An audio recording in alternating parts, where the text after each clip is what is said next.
Halo, selamat datang kembali di Kuanti R Materi 2. Pada kesempatan ini, kita akan melanjutkan pembahasan mengenai metode penelitian kuantitatif. Mari kita mulai. Pertama, diawali dengan pengertian penelitian kuantitatif, yaitu suatu desain penelitian dengan analisis data kuantitatif dan menggunakan metode pengujian statistik. Penelitian kuantitatif identik dengan angka dan pengujian terhadap hipotesis. Di dalam penelitian kuantitatif, serangkaian kegiatan dilakukan secara sistematis dan urut, mulai dari penentuan permasalahan, kajian teori, hipotesis, penyusunan instrumen, pengumpulan data, analisis, hingga penarikan kesimpulan.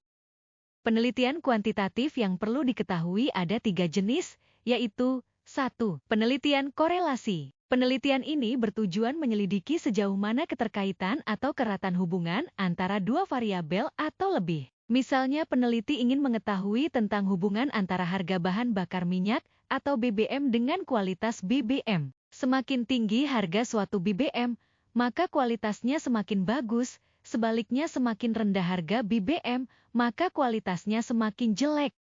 2.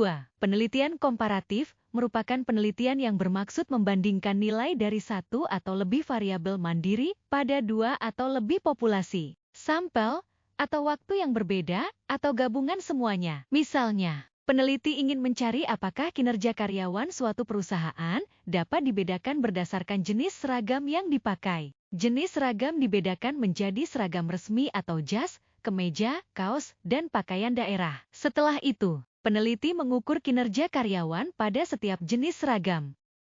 3. Penelitian eksperimen adalah metode penelitian yang menggunakan percobaan yang terencana dan sistematis untuk mencari hubungan sebab akibat antara variabel bebas dan variabel terikat. Pada penelitian eksperimen ini, peneliti dapat mengetahui pengaruh suatu perlakuan terhadap atribut yang diukur. Misalnya, peneliti ingin mengetahui pengaruh jenis sarapan terhadap konsentrasi siswa di sekolah. Jenis sarapan bisa dikelompokkan menjadi nasi sayur, roti, dan buah. Selanjutnya, peneliti akan mengukur tingkat konsentrasi siswa yang telah mendapatkan masing-masing jenis sarapan. Agar lebih memahami tentang penelitian kuantitatif, maka selanjutnya akan kita bahas tentang contoh judul penelitian korelasi, khususnya pada bidang kajian pendidikan khusus. Contoh 1. Hubungan antara motivasi belajar dengan prestasi belajar pada siswa di SMA inklusif. Contoh 2. Hubungan antara kepercayaan diri dengan kemampuan bercerita pada anak tunanetra di SLB Negeri Surakarta. Berdasarkan dua contoh tersebut, apakah Anda dapat menyebutkan mana variabel terikat, variabel bebas, dan subjek kekhususannya? Ya, benar. Pada contoh satu variabel terikatnya adalah prestasi belajar, lalu variabel bebasnya adalah motivasi belajar, dan subjeknya adalah siswa SMA inklusif. Nah, sekarang coba sebutkan variabel terikat dan variabel bebas pada contoh 2 ya. Berdasarkan dua contoh itu pula dapat kita cermati bahwa judul dalam penelitian korelasi biasanya terdapat kata hubungan antara variabel bebas dengan variabel terikat pada subjek berkebutuhan khusus di tempat penelitian. Selanjutnya terdapat beberapa contoh judul penelitian komparatif. Contoh 1. Studi komparatif pemahaman tentang inklusivitas pada guru sekolah inklusif dan sekolah khusus di Surakarta. Contoh 2.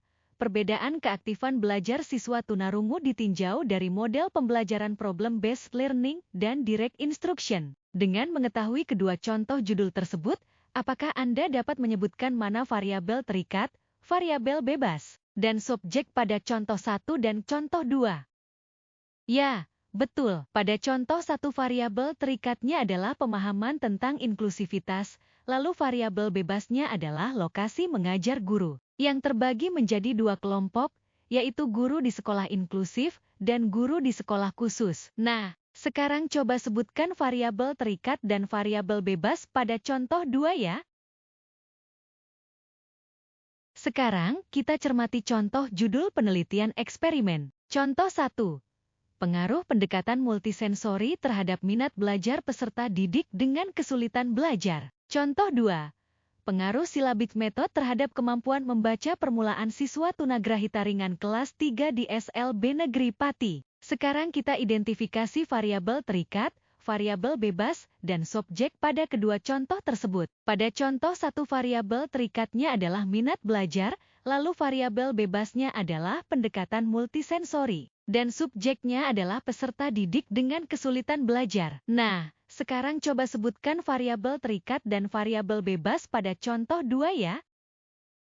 Pada penelitian kuantitatif eksperimen, kita dapat melihat bahwa variabel bebas berupa pemberian perlakuan atau treatment atau intervensi yang akan diterapkan pada variabel terikat. Setelah itu, peneliti akan mengukur perubahan pada variabel terikat dan selanjutnya mengambil kesimpulan apakah variabel bebas memiliki dampak atau pengaruh terhadap variabel tergantung. Demikian penjelasan pada materi penelitian kuantitatif. Untuk memperdalam pengetahuan, silakan mengerjakan kuis pada menu yang ada. Sampai jumpa pada materi-materi berikutnya.